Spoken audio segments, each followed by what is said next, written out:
We are finally back for another video here on the Boler restoration, and today we are finally starting on the build of the kitchen. Hope you guys all enjoy it. So, if you guys have been following our build so far on the Boler, you know that we've made the front dinette, we just made a permanent bed area for the Boler, and now again, we're working on the kitchen build. So, when we bought this 1975 Boler originally, it did have a kitchen. However, it was just in really poor shape. I don't know why the previous owner actually removed the original kitchen, but they did, and they rebuilt it with like particle board or MDF, and essentially moisture got to it, water got to it, and it just became warped, and it just wasn't in good shape. So when we bought this thing, we completely gutted the Boler, we gutted the kitchen, and now we've got to rebuild it. And I've never built cabinets before. And the back of the Boler, basically the frame or the shell of the Boler is curved. So I don't really have anything to really build the cabinet against. So we've got to make templates. We've got to basically just come up with a jig and a way to build this. And I think we're going to do it. I've got an idea and let's get after it. But first, we've got to clean. There are so many leftover wires from the previous owner here. I'm doing away with completely all of it. And that'll be the first step. So let's get to cleaning.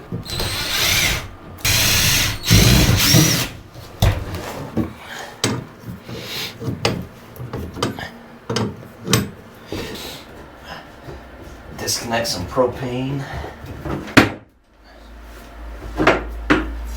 Okay, so it looks like water in here on the right, obviously. And then you've got drain that just goes to the outside. Your gray water. Note to self.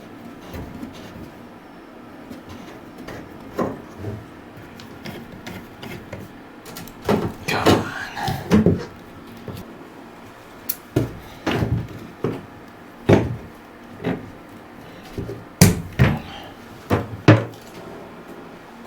Toothpaste.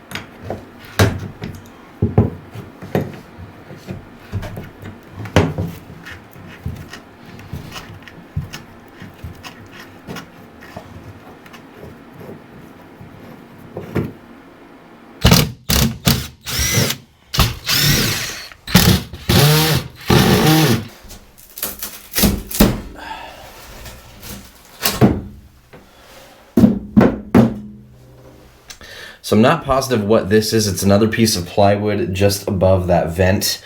And you can see the Phillips screws kind of on the exterior, but you've got the pokey screw ends right here, and I already got myself once. So we're gonna take that off and actually see what's behind this.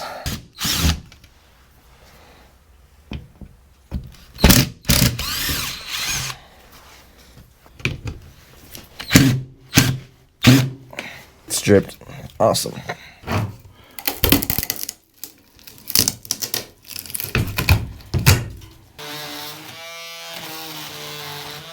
So I really don't know why anyone would cover up these two vents. This vent essentially sat right behind the propane refrigerator, and this one essentially sat right under the propane cook stove. And so I don't know why you wouldn't want it to vent, you know? So they're back open, and I think we can touch it up. I don't know if I'll ever actually recover them again, but if it's an insulation issue that they were dealing with, I think if we can make a tight enough cabinet space, we really shouldn't have to worry about it. So I'd rather have those vents there than not have them.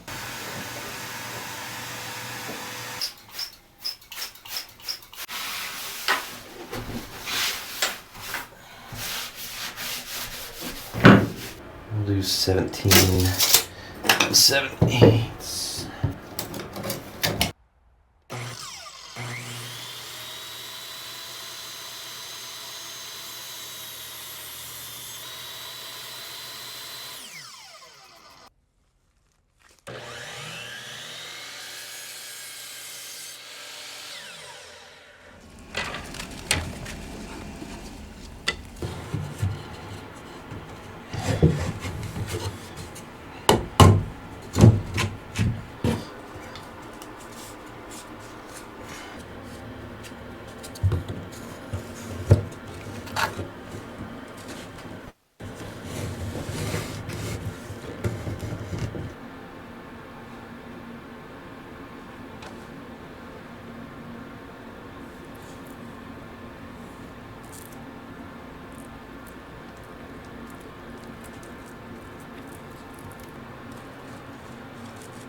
Okay, so we have this little support for the left side of the kitchen curing with fiberglass as we speak. It's weighted down, and while we wait for it to cure, we're going to start working on the right side of the kitchen right here. So, as you know, bowlers have kind of a natural curvature to them, and getting straight dimensional plywood to fit to that surface is going to be really tough. So what we have is we have 1/2-inch foam insulation, and I bought 2 4x8 sheets. Essentially what we're going to do is we're going to make templates and just try to make a 1/2-inch foam piece to fit the curve of the bowler. I hope that makes sense. And then once we get that piece to look exactly how we want it, we're going to trace it over to 1/2-inch birch plywood, cut it out, and then it should fit exactly how we want it to, and then we'll fiberglass it actually to the shell of the bowler. And that should be the right piece, and then we'll do the same over on the left side. In order to get that actually secured, we've got to cut out some of this elephant skin or this insulation here, and that will expose the actual fiberglass of the bowler. Bear with me. This is the most unconventional way to make cabinets you'll probably ever see, because I've never even made them, and we're just winging it. So bear with me, because we do things on this channel that we don't always know how to do, but we usually figure it out.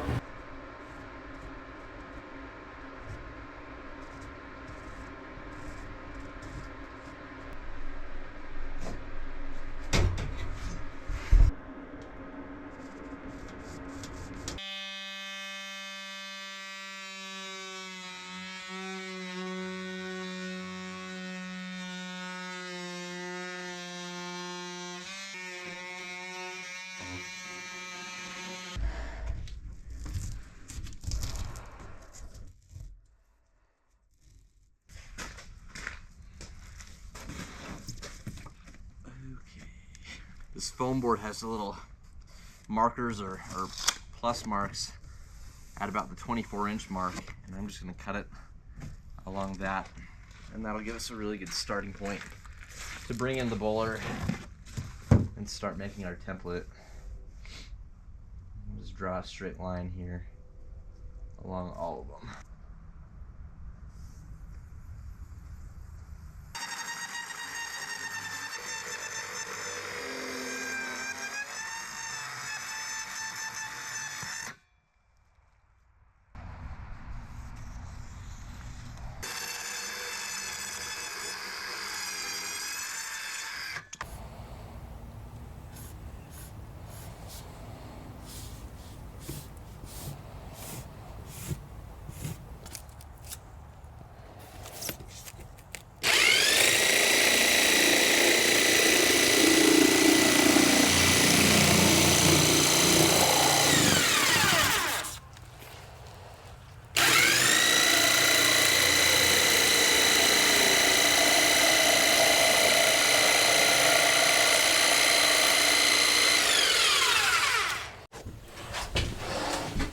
Alright, let's do a fit test.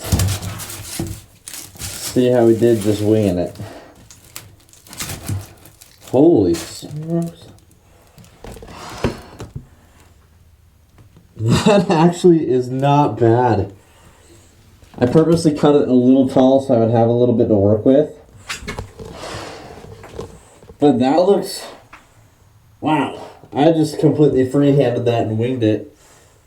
And that did not come out too bad.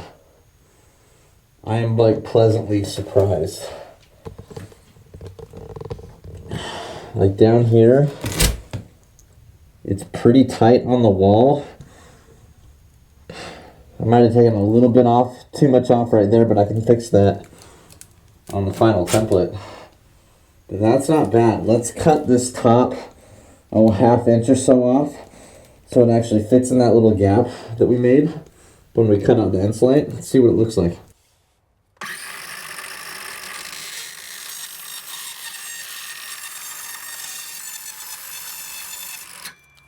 Okay, so I've taken a little bit more off of it, and then I kind of took some sandpaper to it as well, and it's actually not looking too awfully bad. I'm pretty happy with it so far, especially for being like the first template. It fits pretty nicely into the little slot that we cut out of the Insulite. And yeah, I don't hate it. There's a little gap kind of right there, as you can see. But other than that, we've got a pretty tight fit. So I think what I'm going to do is I'm actually going to transfer this onto our plywood and just go for it. I think I can kind of adjust as I need to on the plywood sheet, but at least I was able to make a template, and I think it's gonna work.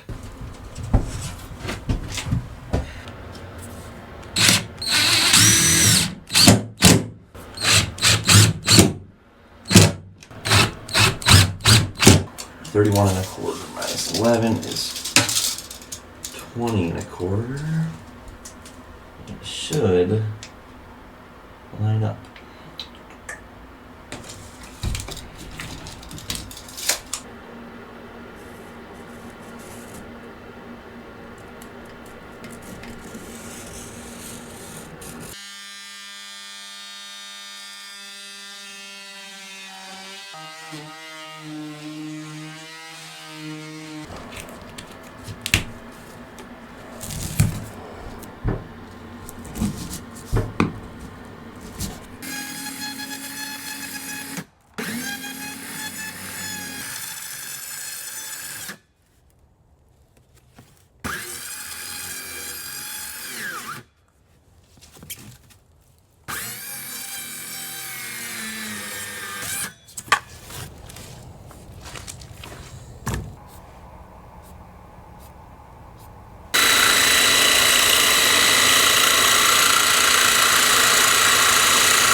Now you see me.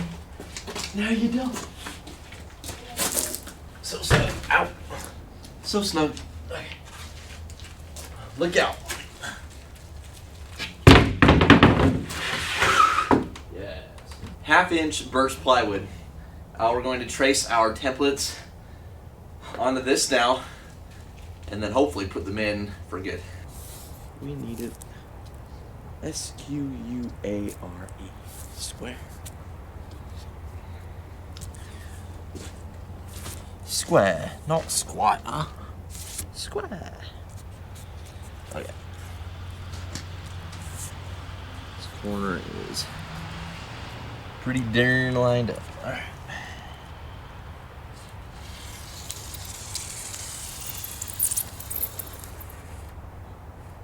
Don't you move. Don't you move.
not bad.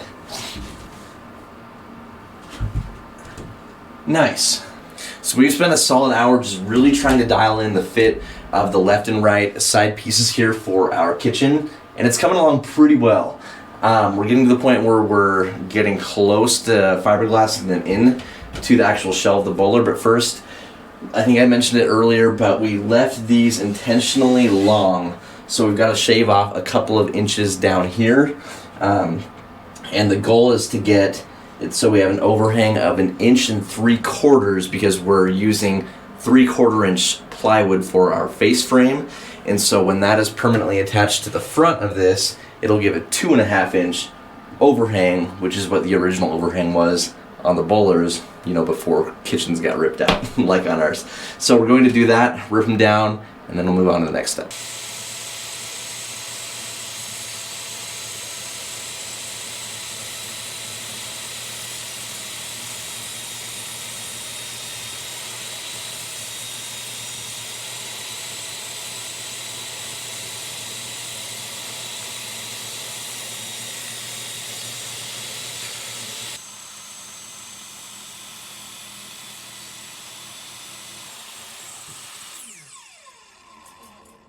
Okay, so now we're in place. You can see we've got a overhang of 1.75 inches here. Same with over here. So they're not as deep looking anymore. And they don't look too bad. So, next thing that I want to do is I need to cut a hole, probably just with the jigsaw right here and somewhere in here on this right side as well, because this is where all the wires, the hoses, everything kind of come into the cabinet area, and so we need a way to access those.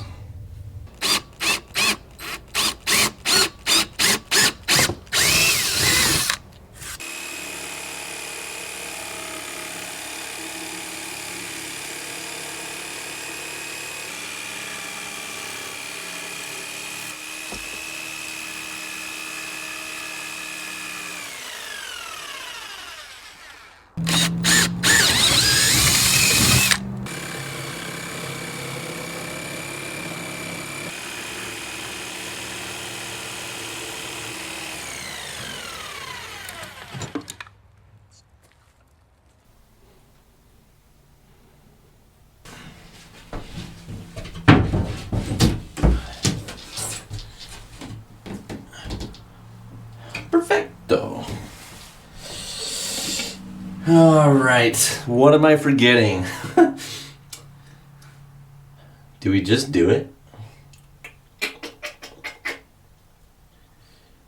Humph. Okay, so it's time to actually fiberglass the right and the left side walls to the Boler shell. And as we all know, fiberglassing isn't really my strong suit, but I kind of have a game plan as to how I think it's going to work out best. So I'll kind of show you guys here. I've got this fiberglass cloth right here, and I'm planning on just cutting like little strips of it, little squares. And then what I'm going to do is I'm really going to saturate with resin this little cut out area of the ensolite that exposed the actual fiberglass shell. I'm really going to saturate it with resin, and then I'm going to stick those little squares of the fiberglass cloth into it. Then I'm going to do the same thing basically with the edge of the cabinet walls. I'm going to saturate it and then drape a single piece of fiberglass cloth over it. And then I'll just take that cabinet wall and I'll just press it firmly into this. And hopefully, hopefully it'll hold. But here goes nothing.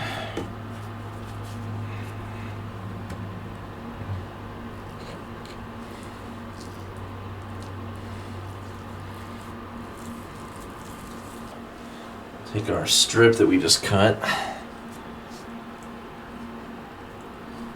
Oh, I hope this works. Okay.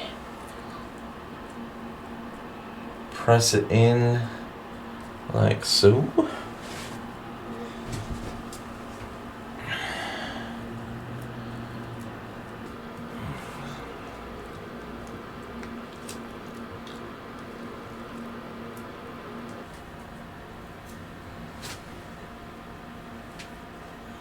Okay, so we have the left side cabinet wall right here, more resin, And all we're gonna do is generously paint more resin along the edge in the part that's going to go up against the wall.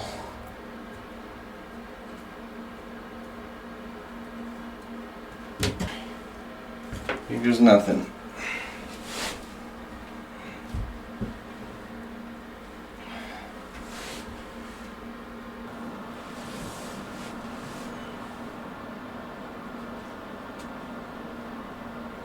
What are you doing?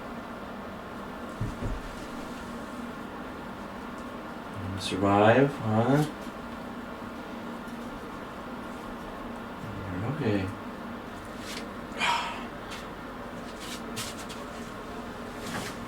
It's coming off the bottom. Well, I'll be okay. Alright, and now we push into place.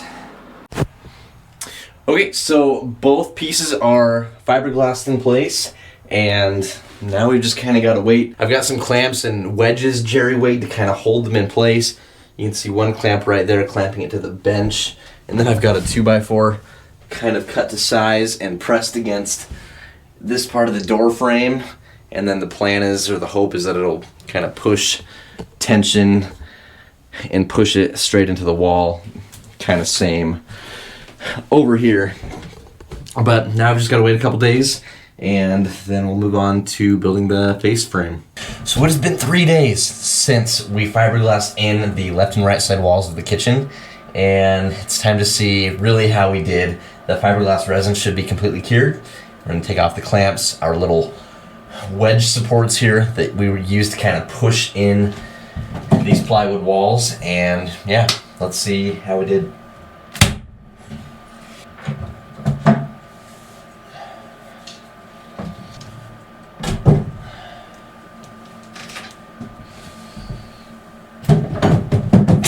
Well, they're not moving. Only in the places I kind of expected them to. I didn't really secure them with fiberglass on the outside. Here you can see I've got a little bit of wiggle, and that's because if I need to, I want to be able to move these in or pull them in just a little bit to keep everything 90, keep everything square, or as square as we can.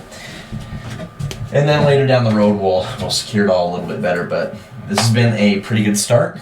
It's time to build, I believe, the face frame for our kitchen. Okay, face frame building day. So, a couple nights ago,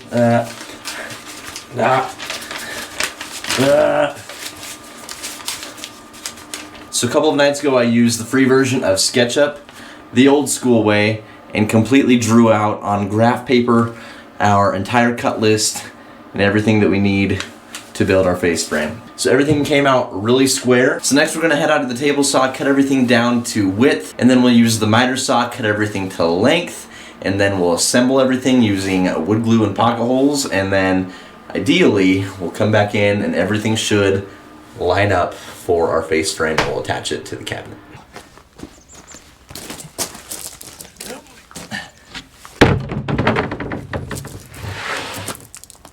Good. 3/4 inch birch plywood. I wish I had a bigger table set up for my table saw, because there's no way I can fit this whole sheet on it, so I basically need to cut it in half just to make it usable, which is unfortunate, but it's kind of what we got to do. So we should be able to make, I think, the face frame with most of 1/2, if not a lot less. So let's do it. Big shout out to Mongo Wongo, one of our big supporters here on the channel, for sending me this awesome little foldable Gerber utility knife. Love it.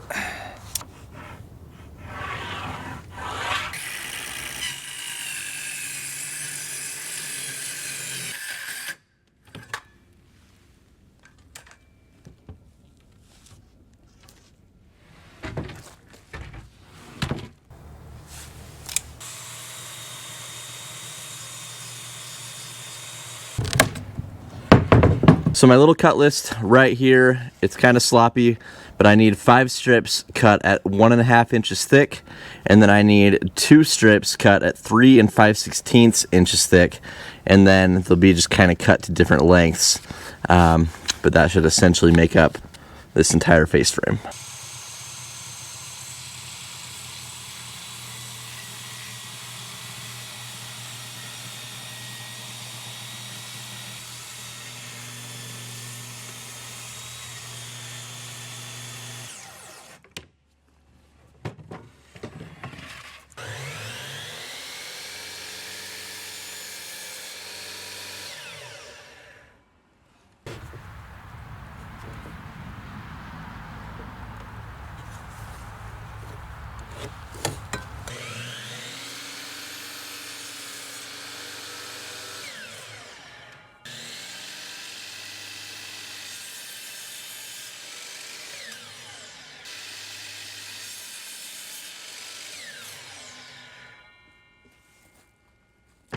So you guys can kind of get an idea of what we're working with. It kind of looks like the face frame of a cabinet.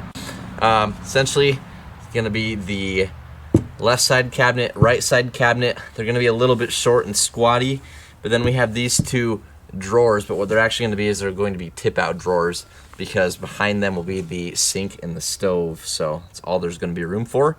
With pocket holes, which I've never used before, we're going to attempt to assemble this bad boy. A lot of the wood came out a little bit warped, which I'm not incredibly happy about. When I picked the lumber up from the big box store on the day that we got them, it was raining out. I think it just got a little bowed, so I'm hoping with everything back into place that we can kind of get it all square and level, because that's gonna play into this. So let's do it and we'll see what happens.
Alright, that took way too long.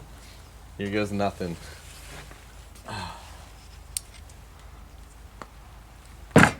Dun, dun, dun, the face frame. See how we did.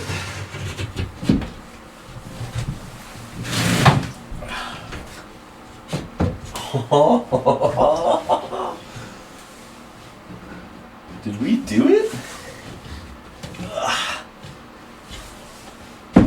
Wow, we might have done it.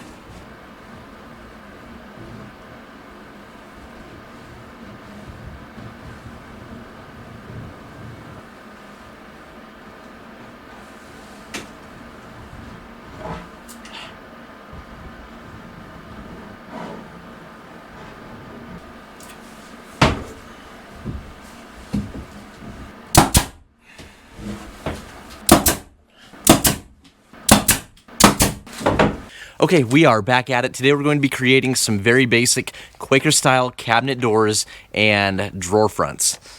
Let's get after it.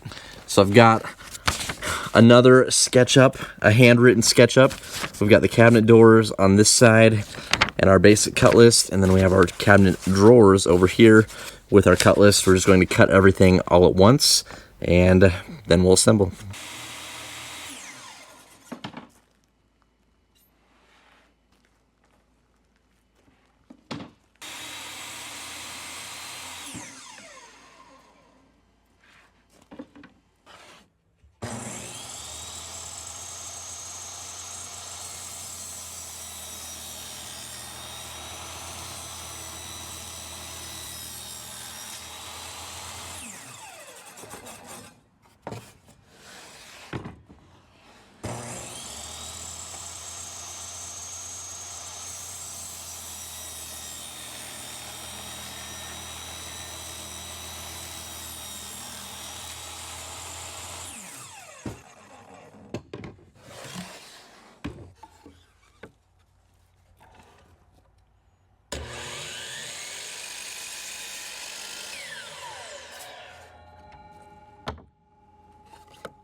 right.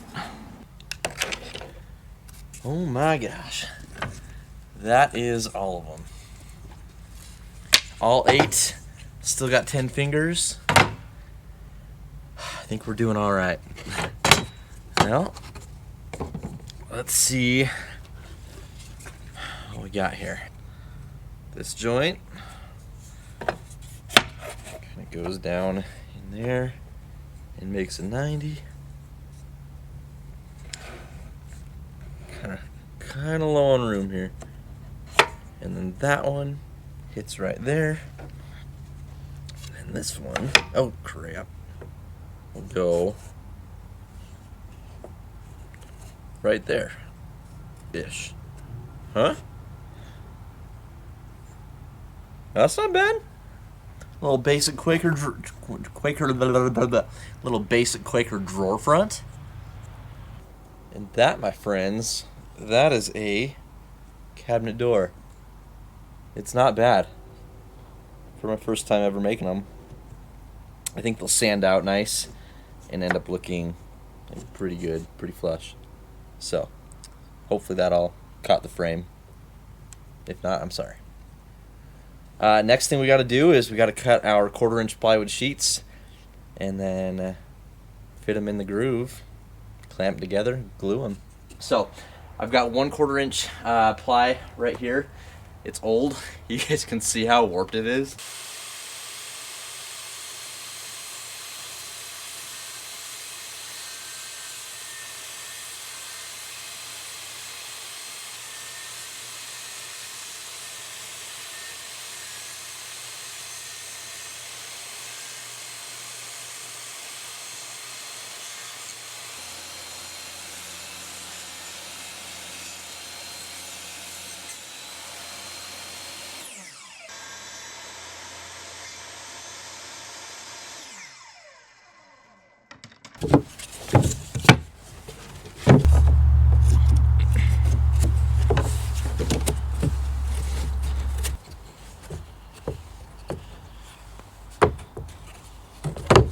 Being the first cabinet doors I've ever made, I just followed a YouTube video pretty much, or a bunch of YouTube videos, and kind of figured it out and did all the math, and they came out pretty well.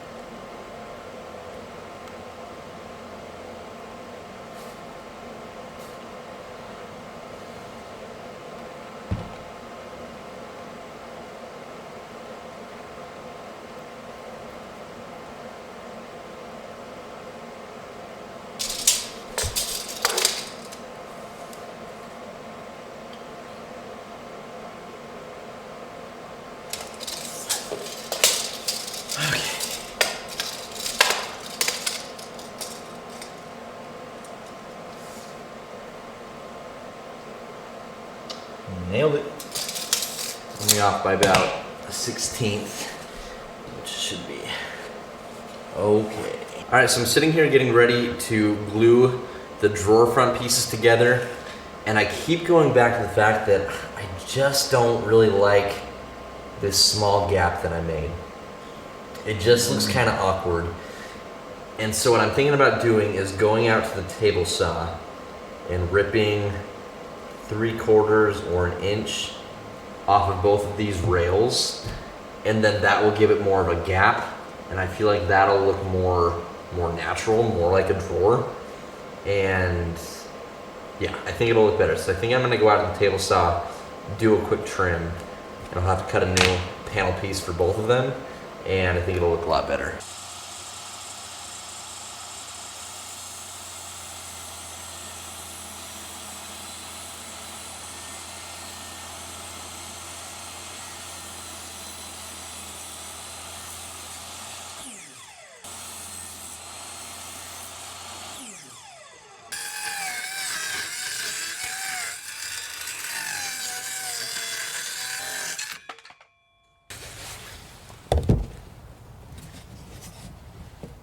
Okay, so before we keep going on the cabinet doors and the drawer fronts, I just have this thin little strip of 1/2-inch plywood that I ripped down, and I need to install and fiberglass it in because it basically kind of fits I don't know if you guys can see that it makes this ledge right here so it's not, there's not this like giant gap. So I just need to sand it really quick, nail it in, and then we'll fiberglass it.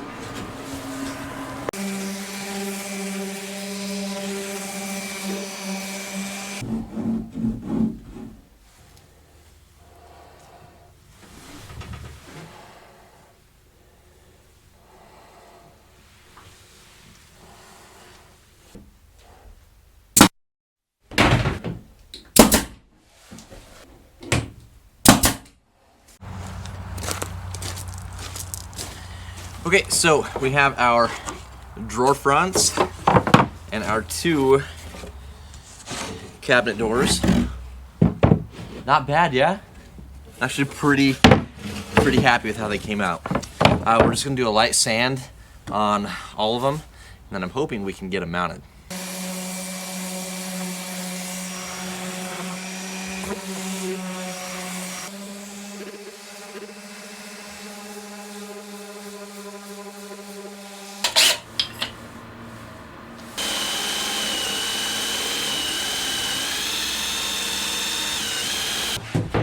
Scary. Okay.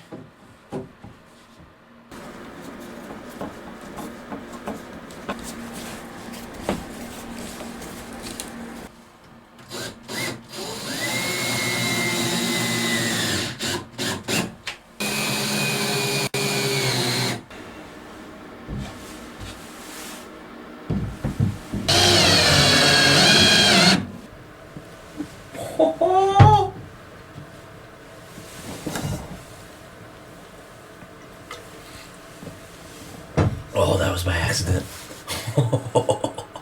Not spilling water down my shirt. Oh, that was cool. Check it out.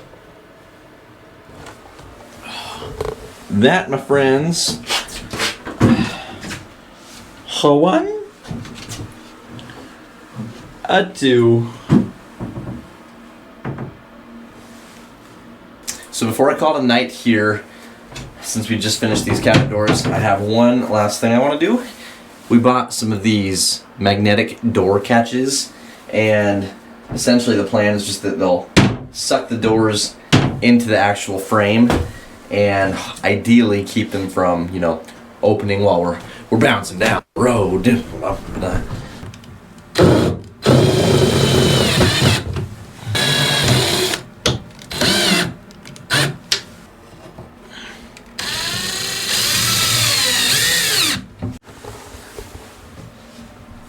These doors are not opening. Listen to this. It's intense. Boom.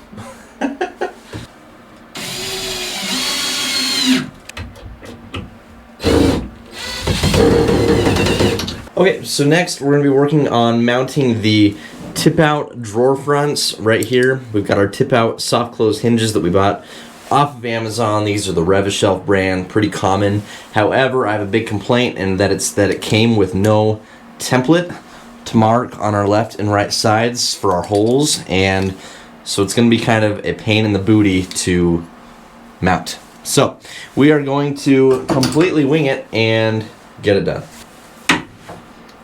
So I read a lot of reviews online saying that the drawers for people would stick out and they weren't flush to the actual frame. So we're going to mount it back about 1/8 of an inch or so and see what that does for us. And if it doesn't work, then we'll remount it.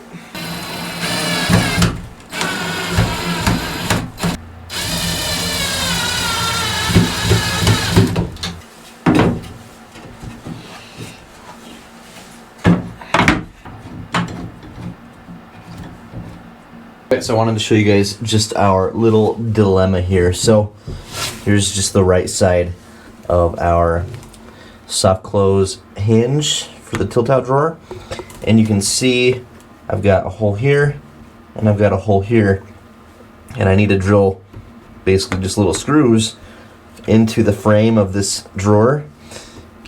But when you push the hole or the part of the hinge forward, you can see there's a big hole right there, and I've got nothing to screw to because of the gap of the Quaker drawer. So we've got to build like some kind of little insert that we can screw that to. Okay, so I didn't really film it or really take the time to do any filming for that matter because it was simple enough, but this is kind of how the drawer fronts turned out. Simple, quarter-inch plywood, cut to size, fit into place, and then I just glued it, did a little more fiberglass resin in between, why not? And then I just nailed them in with brad nails from the edges, took wood filler, easy peasy, done. Let's get back to mounting the drawer fronts. Alright. Well, that was probably the biggest hitch that we've experienced so far on this project. And if it continues to go well with that, I think we're doing alright. 7/8, and we are about 7/8.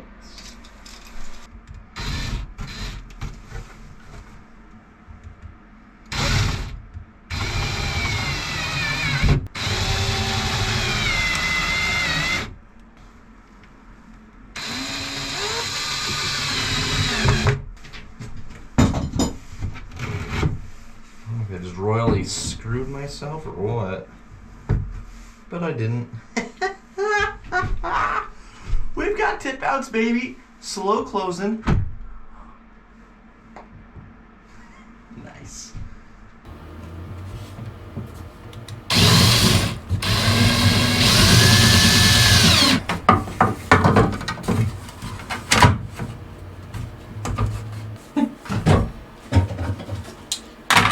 Store my tools. We are coming along. All right, we did it. Somehow, we did it. We have successfully made a full-on kitchen cabinet with doors and tip-out drawers. This is a project that I was pretty intimidated by, I'm not gonna lie. But we got through it, and I'm actually really happy with how it came out. But the thing is that we're not even close to being done yet. We got to do our countertop, do a little more supports probably in the back, but that'll probably be all in the next video. We've got a full 1-inch butcher block already delivered to the house. It's ready to be put on. We've got to cut out an insert for a sink, for a stove. We've got to get those ordered, and that's going to be coming up probably in the next video. So if you guys enjoyed the build of our Boler kitchenettes and enjoyed it, be sure to leave a big thumbs up on this video, comment down below, and subscribe to the Idaho Panhandlers, and we will see you on the next video. Thank you guys so much for watching.